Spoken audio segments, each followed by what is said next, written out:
பாவக்காய் தீயல் வைக்க போகிறேன்.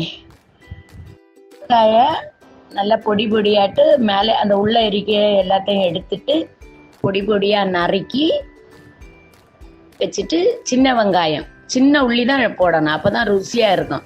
சின்ன வெங்காயம் ஒரு கிண்ணம் எடுத்து அதையும் தொலியை எடுத்துட்டு நீளமாக கட் பண்ணி வச்சிடணும். 2 பக்கத்துலேயும் வைக்கணும். புளி எவ்வளவு அரைக்கணும் தெரியுமா? கொஞ்சம் ஒரு நெல்லிக்காய் அளவு புளி, நெல்லிக்காயோட எலுமிச்சம்பழம் அளவு பாவு இருக்கு, அதுக்கு தக்கன 2 பாவக்காய்னா ஒரு நெல்லிக்காய் அளவு புளி, ஒரு 4 பாவக்காய்னா ஒரு எலுமிச்சம்பழம், ஒரு சின்ன எலுமிச்சம்பழம் அவ்வளவு புளிய ஊற.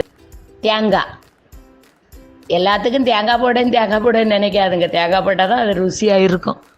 தேங்காய் ஒரு எத்தனை பாவக்காய், ஒரு 2 பாவக்காய் 3 பாவக்காய்னா ஒரு கிண்ணம் நிறைய தேங்காய், ஒரு கிண்ணம் நிறைய தேங்காய் எடுத்து நல்லா வறுக்கணும்.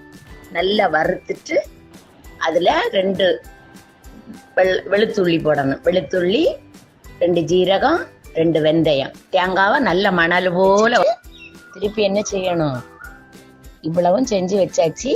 இனி என்ன செய்யணும்னா இந்த 1 ஸ்பூன் வத்தல் பொடி, 1 ஸ்பூன் மல்லிப்பொடி, மஞ்சப்பொடி கொஞ்சம், ஒரு வெங்காயில போட்டு வறுக்கணும்.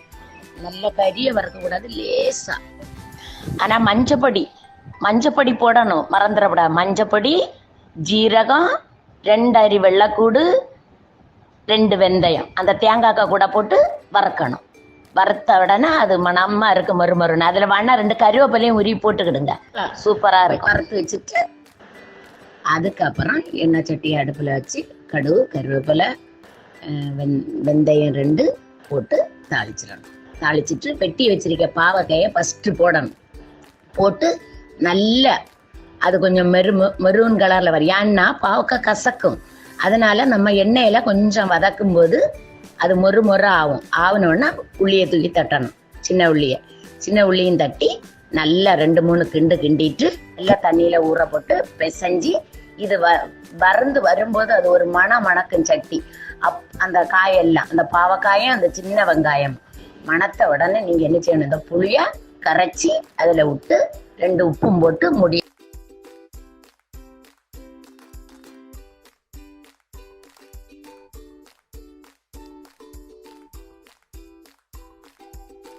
வேவும்.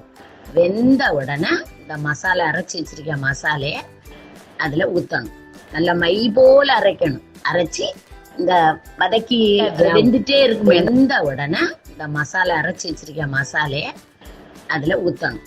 நல்லா மை போல அரைக்கணும். அரைச்சி இந்த வதக்கி அது வெந்துட்டே இருக்குமே, இந்த பாவக்காய் வேவுமே, அதுல இதை தூக்கி தட்டி நல்லா கிண்டி விட்டுட்டா போறோம். கொஞ்சம் பத்தியாரம் உங்களுக்கு கசப்பு சிலவங்களுக்கு பிடிக்காட்டா கொஞ்சம் சர்க்கரை, ஒரு நெல்லிக்காய் அளவு சர்க்கரை அதுல போடுங்க.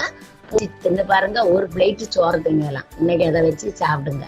வார்மையா செய்யணும், நல்லா வதக்கணும். அந்த பாவக்காய நல்ல மெரூன் கலர் வர்றது வர வதக்கணும். அப்ப அது பொரிஞ்சு வரும். அப்ப சின்ன வெங்காயத்தை 2வது போடணும்.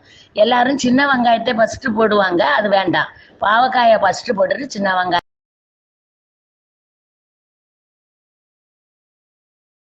நல்ல டேஸ்டா இருக்கும்.